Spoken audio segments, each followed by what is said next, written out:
Okay, we have a interesting article here written by Autumn Spredemann from the Epoch Times. The title of the article is "With Global Coffee Production Under Threat, Farmers Seek New Solutions." And the article begins, Carmen Alvarez looks down at a 5-year-old coffee plant and frowns. She points to the wide brown spots afflicting some of the leaves and says, "Ashes are good for dealing with the plagues." Mrs. Alvarez and her husband, Francisco Mamani, have been working with coffee plants near Bolivia's Amboro National Park for 30 years. In that time, they've had their fair share of environmental setbacks. Coffee has always been a fragile plant that requires specific microclimates to thrive. Controlling fungal diseases and pests are just part of the job.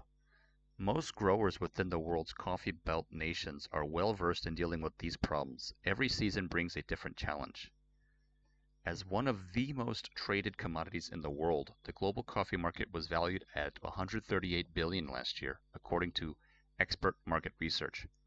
FairTrade says the industry employs roughly 125 million people in at least 70 countries. In the United States, coffee represents 2.2 million jobs and creates more than 100 billion in wage revenue, according to the National Coffee Association. Mrs. Alvarez said both the wet and dry seasons are becoming less predictable, most noticeably since a few years ago. Consequently, infestations and diseases affecting coffee are now becoming harder to predict and more difficult to mitigate. The Alvarez family, which runs both a plantation and the coffee roasting company Buena Vistento, isn't alone. The increasing struggle to bring in a healthy crop of coffee, cherries, is part of a larger pattern affecting the world's producers.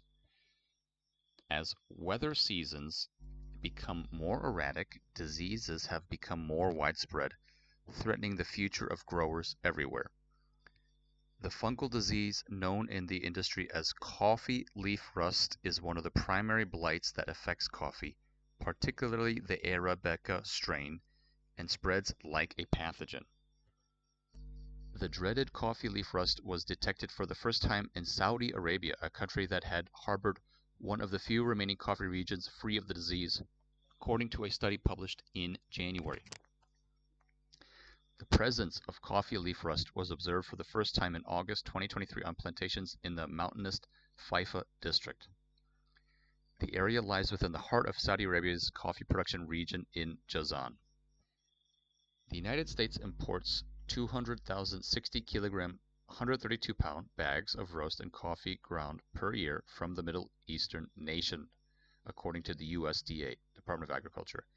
Due to the compounding effect of increased disease and insects, along with shifting weather patterns, one study in the journal Science estimates that 60% of all coffee species are at risk of extinction. However, this isn't the first time scientists have identified coffee as being at risk of extinction due to evolving and shifting climates. One study from 2012 noted that wild Arabica strains, known for having the best taste, could be extinct well before the end of this century. Currently, the United States consumes 1.62 billion pounds of coffee per year, according to data compiled by CAFOLI.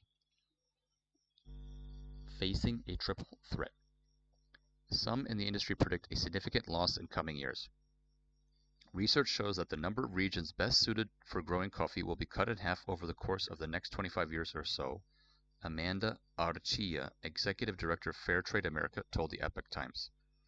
The organization says it works with more than 2 million farmers worldwide, giving it a finger on the pulse of coffee producers' struggles.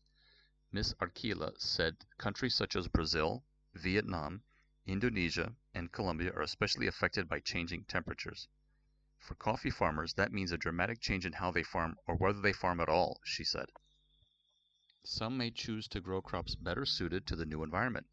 Some may relocate. Some may abandon farming altogether in search of more stable, profitable jobs. What we certainly know is that already unstable livelihoods are at stake, with families and communities all around the world on the line, she said. Ms. Arquila said Fairtrade certified farmers in Colombia have reported serious problems with irregular rainfall. They are waiting months for rainfall. The sun is so hot that it is drying out the wells and there isn't enough water to irrigate crops quickly, she said. Plants are smaller and thinner than they used to be, and pests and disease are spreading more easily. Thriving in humid tropical climates, coffee plants naturally require a lot of water. However, too much can be just as damaging. Heavy rains, especially during the dry season, can lead to erosion and soil nutrient loss and leave saturated root systems prone to disease and rot. Challenges aside, some have no intention of giving up on their multi-generational farms. Mrs. Alvarez said her family is getting creative with solutions for the plagues afflicting their coffee production. We prepare different products to cure and protect from the diseases, she said. One type of insect Mrs. Alvarez described as what she called a miner. The bug burrows into the coffee plants, killing it as effectively as coffee leaf rust. When the wet and dry seasons around her farm were stable, it was easy to predict and control the miners. They were part of the seasons just like the rains. However, with the drastic swings in rainfall and temperature around Amboro National Park, she said the insects' attacks have become a daily battle. Then there's what she calls the damping. Damping is a plague. It's not like a beetle that we can see and kill. It's just crazy weather. It rains when it's not supposed to, or it's cold when it's supposed to be warm. It's very difficult to protect the plants, Miss Alvarez said. The term damping is used throughout the region of Buena Vista to describe the effect of sudden, erratic weather changes on coffee plants. Miss Alvarez said it takes a heavy toll on saplings younger than 1 year, but noticed that longer periods of extreme weather are starting to affect well-established plants 5 years and older. It affects the neck, stem of the coffee. It makes the plant dry out faster, she said. When asked how she handles the damping, she said they're still trying different methods.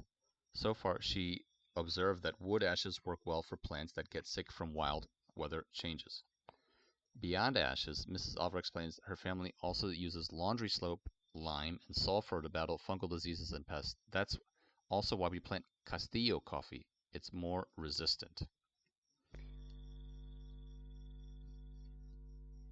So the article goes on and explains a bunch of other details from the Epoch Times article. So having said that, I would like to just summarize without finishing what's going on here. For us on this channel, we have already covered over several articles coffee and coffee alternatives when it comes to fundraising and investing and just the industry as a whole. The recent article about a startup from Seattle, which has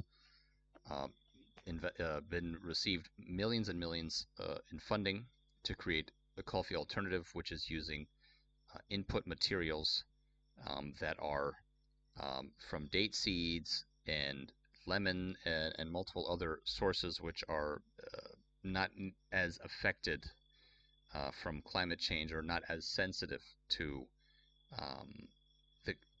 the various bugs or weather patterns, because it seems for those familiar with coffee that yes, coffee plant is quite a sensitive plant, whether it's Arabica or Robusta, and those in Southeast Asia with Robusta, it's always a challenge at the end of the dry season or during the dry season when it's harvesting to time it correctly, and it's a big concern in Vietnam, which is the world's should be #2 producer after Brazil, and then in Indonesia. But when it comes to Arabica, which is really the gold standard in coffee, if some of these diseases have even infiltrated the Arabica strain of coffee, it's a big issue. So there's a lot of negative forces affecting coffee, and when we're talking about commodities, it should be no surprise to those who are looking at coffee and doing futures and focusing on commodity prices that coffee has just really gone up. It has been a commodity cycle, but this has been something that has been sort of brewing, if you will, in the background for quite a while, and now it's really come to a boil. So interesting article. It's not a surprise to some of us that are following this closely, but very good to share this bit of information, and looking forward to discovering ways to help substitute coffee with other input raw materials. And certainly one of our goals is to try to expand the coffee industry and finding better ways to grow coffee wherever and however that may be, in unison with Mother Nature. And let's see if there's other ways and startups that are solving problems. So, some of the companies we've already covered, and we will continue to look for companies that are trying to solve this problem, because the demand for coffee will not stop. It will only grow, and coffee needs to be saved as a plant, or it needs to be enhanced as a plant to be symbiotic with mankind's demand for coffee beans in the future.